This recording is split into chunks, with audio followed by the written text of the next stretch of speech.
Indian স্টোরে যেদিন গেছিলাম সেই দিন 2 ক্যান এঁচড় নিয়ে এসেছিলাম। প্রথম ক্যানটা দিয়ে এঁচড় চিংড়ি বানিয়েছি, দ্বিতীয় ক্যানটা দিয়ে কি করি ভাবতে ভাবতে মাথায় এলো যদি এটা কাবাব বানাই তাহলে কেমন হয়।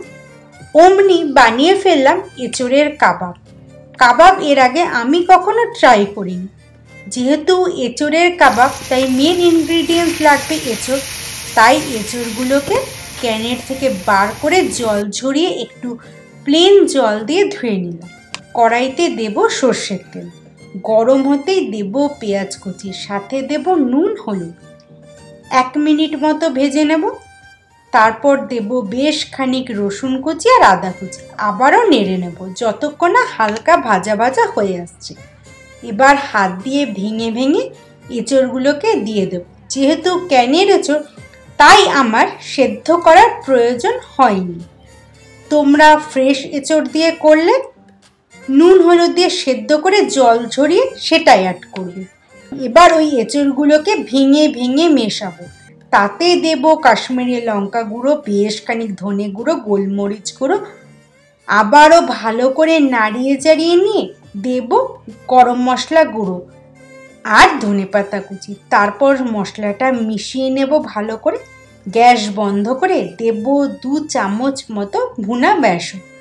এই বেসনটা দিচ্ছি যাতে বাইন্ডিং হয় তার জন্য। একদম শেষে দেব চিলি ফ্লেক্স। তারপর ভালো করে নাড়িয়ে চাড়িয়ে একটা প্লেটে ঢেলে নেব।